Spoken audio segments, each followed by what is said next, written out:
There's been a huge shift in how I think about credit cards recently because for years I've been on team travel, but recently I'm trying something new. This is my very first What's in My Wallet episode where I'll be leaning more into that team hybrid approach where I'm blending points and miles with cashback. And yes, I know some of y'all may not like that, but I really think that it's going to be a powerful strategy for me. So in this video, I'm going to show y'all the 5 credit cards that I keep with me every single day, how they earned a spot in my wallet, and how my strategy is shifting this year. Plus, as a little bonus too, I'll show y'all everything in this big ol' backup wallet of mine that I recently had to get a second one of because I filled up the entire first one. First of all, for those curious, I'm still using an extra wallet with the little cash clip back tray on it. And if you like the look of these and have been wondering what I use in every one of my videos, I do have a discount code for you in the tools I use link in the description of this video. So you can check that out if you're interested, but if not, no worries. As for the cards inside though, let's start with the one that I use anytime I'm not spending in an elevated earning category, that being my Capital One Venture X. To be honest with y'all, I have a constant intrusive thought with this one where I really just want to get it out of my wallet for some reason. And my best guess is that it's because I kind of feel like I'm wasting all the spin that I put on this card by earning in a points currency that I don't value super highly right now. I'll talk about this more in my next video about my new travel credit card strategy for this year, but Capital One Venture Miles are probably the 4th on my priority list as for points that I actually want to use and earn, that being behind Chase, Bilt, and Amex. And with my focus this year on saving more money and not traveling as much, because even though we travel for free, the costs really add up whenever you're traveling as frequently as I did last year, for example. I feel like spending on the Capital One Venture X is counterintuitive because of its lack of cashback flexibility. Obviously, venture miles are still very valuable, and I'm sure that one day I'll find a good use case for them, but part of me just wants to bring another card in for it in the meantime. To avoid getting too far into that topic today and save some for next video, just know that I really can't get rid of it right now because it just seems like it's still the best catch-all credit card I have in my arsenal. Compared to my Chase Freedom Unlimited or Amex Blue Business Plus that could serve that purpose very well too, the Venture X is just better in a lot of ways, specifically as it comes to like the retail protections, and I mean it's a Visa Infinite card, so it has those perks as well. Plus it has one of my highest credit limits on it, that being $22,000, so I feel pretty good putting large expenses on it without really increasing my utilization a ton. While some of y'all may think I'm crazy for using a $395 annual fee card for 2x back on miscellaneous purchases when I could get that with a no annual fee card,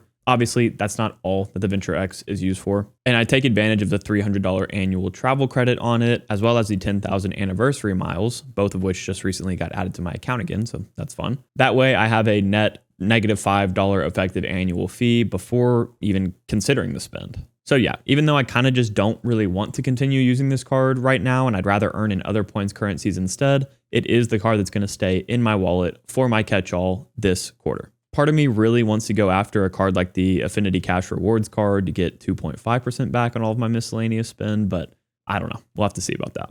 Next up is my daily driver that I pull out of my wallet the most, the Chase Sapphire Reserve. Dining and travel are 2 of the categories that I spend the most in every single year, and the Chase Sapphire Reserve gives me 3x back on both of those. And despite there being much cheaper or no annual fee alternatives that earn better than that in those categories, I just don't see this card leaving my wallet for quite some time, and here's why. The Chase Sapphire Reserve earns Chase Ultimate Rewards points, which are by far the best points that I earn in for my specific use case. Now, obviously, I'm not paying $550 a year because of this card's earning categories, although it is a nice addition, I guess, because aside from it fitting my spending habits really well, it almost perfectly fits my travel habits because I'm mainly a domestic traveler. Why do I say that? Well, the biggest perk is that the Chase Sapphire Reserve gives you a 50% boost on your points when booking travel through Chase's travel portal. And while that may not sound like too great of a benefit, trust me, it is. This effectively gives you a guaranteed 1.5 cent per point redemption rate on any travel you do through their portal. And for domestic travel, once again, outside of Hyatt hotels, you're really going to be hard pressed to find better valuations than that, even with certain domestic airlines. As I showed in my year 1 review of the Chase Sapphire Reserve, this perk alone saved me over $1,000 compared to keeping the Chase Sapphire Preferred that I used to have and only getting a 25% boost on my points. So without considering any of the other perks that this card gives me, I would still get positive value every year just because of this. On top of that, it's really easy for me to knock out that $300 annual travel credit, and it's much better than the Venture X's travel credit because you can use it for any travel purchases, not just through a travel portal. And its access to the Chase Sapphire lounges and a Priority Pass Select membership is great for me too. It used to be almost perfect for me when the Sapphire Terrace Lounge was still around in the Austin airport, but They recently closed that, and right before they did, I asked the employees if they are expecting them to expand that to a main lounge, considering that was just kind of just like a little tester run. And they said that with the expansion of the Austin airport, they are expecting that to be the case. But until then, I'm hoping that the DFW airport brings a Sapphire lounge to it, as we've heard, talked about over the past couple of years. As y'all know, if you're not new here though, lounge access to me is really not that important at all. And I think it's kind of an overrated perk in general. So while it's nice to have on this card as well as my Venture X, they're just not big benefits that I really care for. Oh, also, I completely forgot that this card also gives me great partner benefits, which I usually don't consider being value adds with other cards, but in this case, it fits my lifestyle perfectly. With Chase's partnership with Lyft and DoorDash, I've activated 2 years worth of Lyft Pink for free, as well as a Dash Pass membership as well, and both of those have given me some pretty good value. With Lyft specifically, in the past, you were able to get 5x back by putting your Lyft purchases on the Chase Sapphire Reserve, which was a pretty cool little benefit, but they did recently take that away. And while that may sound like a bad thing, I mean, I guess it is, but they actually replaced it with giving you a $10 per month credit for Lyft now, which is a much better option. Not to mention Lyft Pink also comes with Grubhub Plus, so I use that for a year and save some good money there. And the Dash Pass membership is one that I've replaced that Grubhub membership with, and I have also found good value there, particularly when it comes to like the offers that they give me. Like I recently got 50% off of a couple of grocery store orders and saved like $60+ on one order alone. And they also give you up to $20 off per month for grocery store orders as is, with $5 off per month of dining orders. So these two little sleeper partner benefits actually could cover a lot of the annual fee, if not all of it, by themselves. To me, the Chase Sapphire Reserve fits perfectly into my overall strategy of simplifying my entire setup, not only with the amount of cards that I use, but also with the points currencies that I'm earning in. And again, Chase being number one means that this card is essential for me.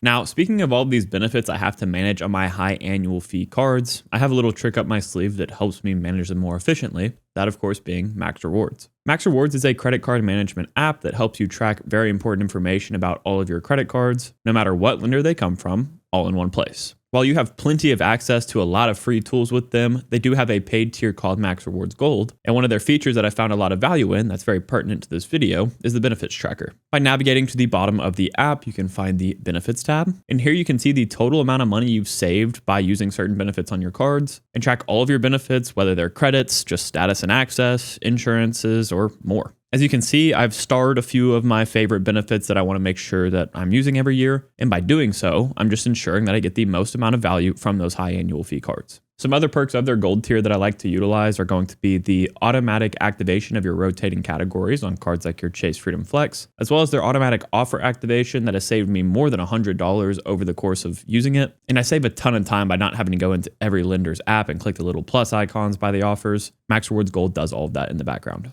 All of the tools that I've mentioned, as well as all the other features that this app provides, is a reason that I consistently use this app to help me manage my 15+ credit card arsenal. So if you want to try out Max Rewards for yourself, please be sure to download it through the link in my description. And when you sign up, you can enter the promo code Spencer to give you a 1-month discount off of your annual Max Rewards Gold subscription if you ever do decide to upgrade. Thank you to Max Rewards for sponsoring this video. As always, let's get back into the content. So far, we have my dining, travel, and miscellaneous expenses all covered at 2 to 3x, which is pretty decent, especially when considering the point valuations of the points that I'm earning in. But we still have a couple of pretty big gaps that I don't have covered yet, and that is where the cashback credit cards are going to start to come into play. For the next few months, I'm actually not going to use a credit card at all for my grocery store purchases, and instead I'm going to use a debit card. Now, don't come for me just yet. This debit card is the PayPal debit card to be exact. You may be wondering why the heck I would choose a debit card that traditionally doesn't give you any value back for all the spend that you do, rather than a credit card. But a unique advantage of the PayPal debit card is the fact that it gives you 5% back on your top eligible spend category every month up to $1,000 spent. And those categories are restaurants, apparel, groceries, and fuel. So effectively, this card is a better Citi Custom Cash, has a higher cap than the Citi Custom Cash, and doesn't impact your credit report at all. I'm still looking for like the downside to this card that I haven't caught yet, but there really doesn't seem to be any. Sure, this card has foreign transaction fees, but I don't care about that at all when the debit card has no annual fees, no minimum balance requirements, no credit check required, or anything like that. All I had to do was open a PayPal balance account, which took about 2 minutes, and then boom, now I have a 5% card on one of my highest expense categories. And for those wondering how it actually functions, like how you always ensure you have enough money in that account to cover those expenses, well, they have an auto reload feature, which I set up to basically add $300 to my PayPal balance account every time my balance gets below $300. So it's basically, similar to auto pay in the sense where I don't really have to worry about this card at all. It's more of a set and forget card for my grocery store purchases. I am still waiting to get the physical card in my wallet right now. Hopefully I can get some B-roll of it before this video finally gets uploaded. But until then, I'm using it in my mobile wallet and it's working great. To pair with it, the other cashback credit card I'm keeping in my wallet is the Citi Custom Cash to pay for my gas purchases, as always. This card is one, if not the best, no annual fee cashback credit cards that offers you 5% back on your top eligible spend category every single month up to $500 spent. And those eligible categories are very wide ranging, those being restaurants, gas stations, grocery stores, select travel, select transit, select streaming services, drugstores, home improvement stores, fitness clubs, and live entertainment. Similar to the Chase ecosystem, Citi thank you points can be redeemed at a respectable 1 cent per point for cashback. Or if you add the Citi Strata Premier, the $95 brother of the Citi Custom Cash, you can actually transfer your points out to Citi's travel partners and increase the value of your points a lot if you use the right partners. Citi's ecosystem is honestly super slept on still, and I don't know why. Maybe it's their super flimsy card designs. Not too sure. I don't think that my girlfriend would be too impressed with me if I pulled this out at a nice dinner. Let's just put it that way. But jokes aside, if you run the Citi trifecta of the Citi Double Cash, Citi Custom Cash, and Citi Strata Premier, you'll be covered at 2 to 5x on all of your purchases. Plus, you can product change your older cards down the line to more Citi Custom Cashes and reapply for the cards every 48 months to get more welcome offers. So with that being the case, I'm going to focus a lot more of my time on the Citi ecosystem, at least as it comes to possibly earning more Citi Custom Cashes, so more on that later. In the past, I've just held on to all of my Citi thank you points earned on the Custom Cash and my Citi Strata Premier for some unforeseen trip that may eventually happen. But just like Capital One Venture Miles, this ecosystem is very low priority for me on the travel side and would fall 5th in my tier list. So for the foreseeable future, I want to be using my thank you points for cashback, which I know some of y'all are going to get mad at, but it's just what works for me right now. And I want to run a test for y'all so that you don't have to make the same mistake I did if I end up thinking this was a mistake. Again, the next video is going to cover a lot more on this topic, but for now, just note that the Custom Cash is going to be a dedicated cashback card for now. The 5th card in my wallet is one that's used the very least, but it's actually completely irreplaceable, and y'all know what it is. It's the Bilt Mastercard. This card has one major competitive advantage over every single other credit card on the market, and that's that you can earn rewards on rent without paying any transaction fees. And even though you only get 1x back for your rent purchases, that's better than 0x. And let's say that your rent was $2,000 a month. Well, by using this card for your rent purchases, you earned an extra 24,000 points that you would not have earned without it. Out of all the ecosystems I earn in, Bilt rewards points are second in my priority list, and that's strictly because of their partnership with Hyatt and Alaska Airlines. Hyatt is far and away the best hotel partner that there is when it comes to average cent per point valuations, and Chase and Bilt are the only two lenders that give you direct access to them, so that's why both of those ecosystems are so coveted for me. And Alaska Airlines, on the other hand, is also really important because you can book American Airlines flights through Alaska's website, and you have no direct access to American Airlines with any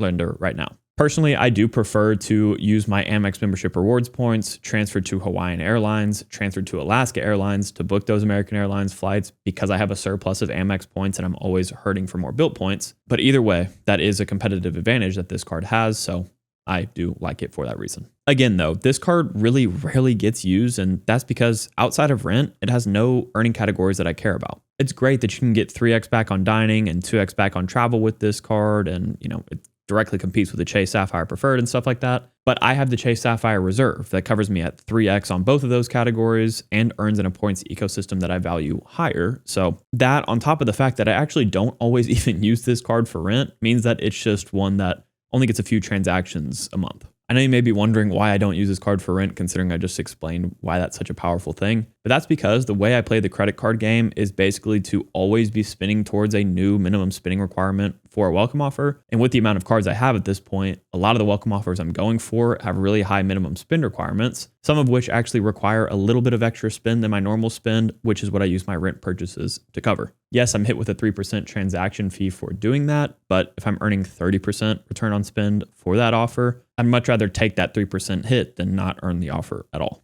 Now, while I would love to only ever use this card for rent and nothing else, Bilt knew that there'd be a ton of people like me that wanted to do just that. So they impose a 5 minimum transaction limit on the card every month. And the way that I hit that is by getting 3x back on my coffee purchases about once or twice a week for my girlfriend. And last quarter, I did keep this card in my wallet, but I realized that I really didn't need to because everywhere we go for that, I could just use my mobile wallet instead. So now I've moved it to the backup wallet, even though it's technically a part of my daily setup. Oh, can't forget that this card gives you double points on rent day, but I'm never guaranteed to eat out on the first of the month. So while I will use it for that, if it happens to work out, I'm definitely not going out of my way to do so.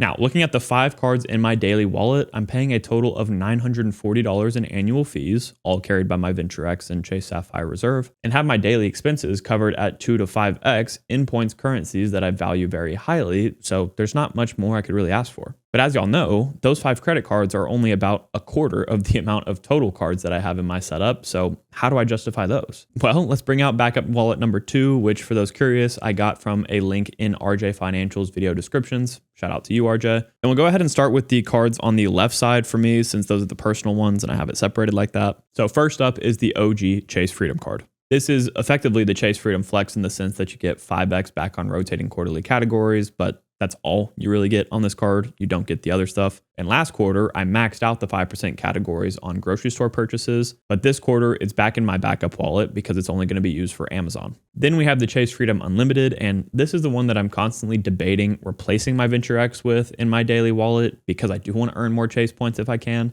But for now, we'll keep the VentureX in there, and y'all can kind of tell me if you think I should change that decision. I keep the Freedom Unlimited alive with Odin's dog food subscription, as well as my utility bills, and then sometimes I use it for random things like movie ticket purchases, but other than that, it's kind of just a sock drawer card. Next up is the Marriott Boundless card that I only use to give me 6x back at Marriott properties because otherwise its earning categories are pretty dookie. Luckily, it's really easy to justify the $95 annual fee on this card because it gives you a 35,000 point free night certificate valued at around $300 with the points guy valuation. But spending wise, yeah, it's not it. Anytime I bring up the fact that I have this card, people are constantly asking me when I'm going to upgrade it to the Ritz-Carlton card, and all you need to know is that I only plan on doing that if I have a trip coming up where I know that I will use that 85,000 point free night. But until then, I'll save the $355 per year and just use the $95 annual fee version instead. The Southwest Priority card is in here for the same reason as the Boundless. It's not for spending, it's just for the benefits it provides for me with Southwest. I literally only ever plan on using it to activate the $75 annual Southwest credit that this card provides, as well as the 4 upgraded boardings per year, which those two alone justify the annual fee on this card. But further than that, the real reason I got it was because I wanted to get the Southwest Companion Pass, which this card helped me do. Southwest is obviously making a lot of changes to their program this year, and I'm going to be reporting on whether or not I really think it's even worth flying with them anymore. So stay tuned for that. But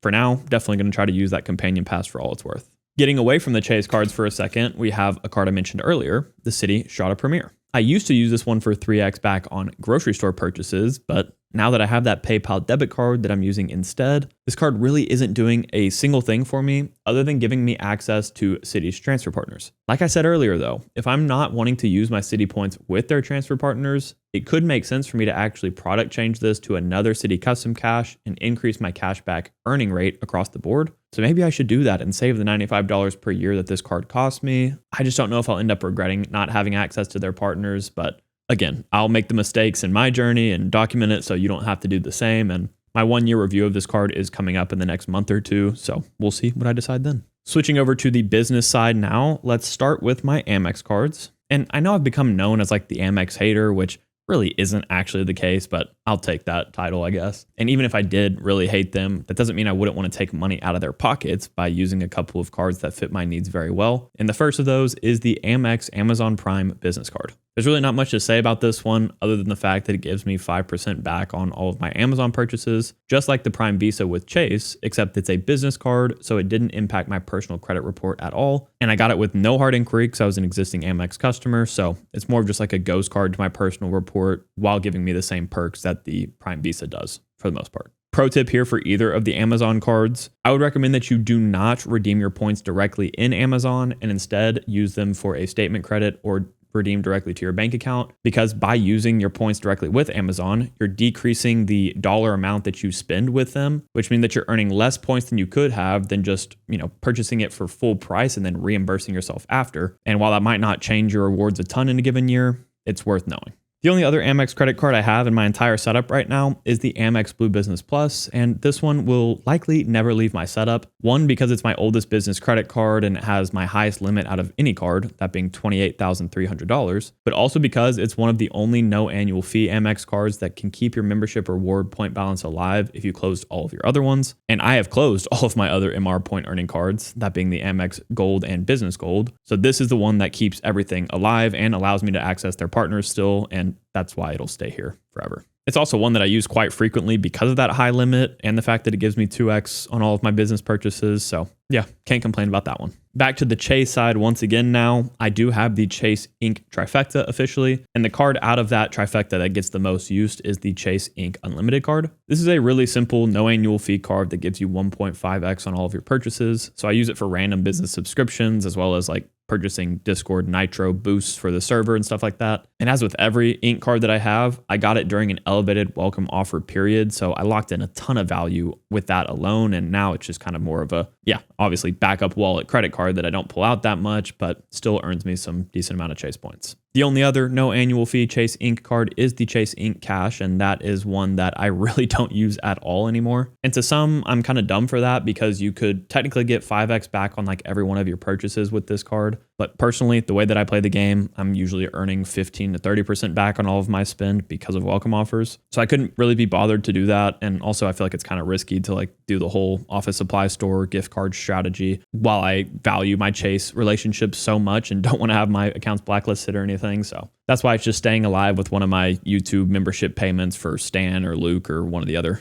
8 people that I pay for a membership for. I do actually plan on adding another one of those soon, just because the one I currently have is under my SSN or sole proprietorship, and I have an LLC that the other Ink cards are under. So I'd like to get an Ink Cash for my LLC and lock in another elevated offer whenever that comes back. To round out my Chase Ink trifecta, I have the Chase Ink Preferred. This is the $95 annual fee card in that lineup. And it also gives you access to Chase's partners if you didn't have that on the personal side. Of course, I have the Chase Sapphire reserved for that, but just a small note. But my use case for it, now that I already hit the 120,000 point welcome offer on it, is to get 3x back on my phone bill, as well as the cell phone protection it provides. So it's not bad for that. And on the airline side, I have the Southwest Performance Business Card, which is in my wallet for the exact same reason the Southwest Priority Card is. Combining the two welcome offers of those cards, I got the Southwest Companion Pass for 2025 and 2026. So the only spend I plan on putting on this is for incidental charges, since it gives me 4x back on Southwest purchases. Plus I can use it for the in-flight Wi-Fi credits and the 4 upgraded boardings per year that it provides too. Now we've officially covered the 15 active credit cards I have in my setup that y'all know about, but I may or may not have applied for a card or two for my tax payments this year. But I want to cover that entire process in a video of its own, so I'm kind of going to leave you on a cliffhanger there. But feel free to leave your guesses down below as to what cards I might have gone for. Altogether, I'm paying a total of $1,578 for those 15 credit cards, and to keep that number from getting too out of control, I heavily audit my wallet every year to see which cards need to go. I know the topic of canceling a credit card can be somewhat daunting, so if you want to know exactly when you should or shouldn't cancel a card and what would happen to your credit score if you do, check out this video next. And as always, Odin and I both want to say thank you guys so much for watching this video.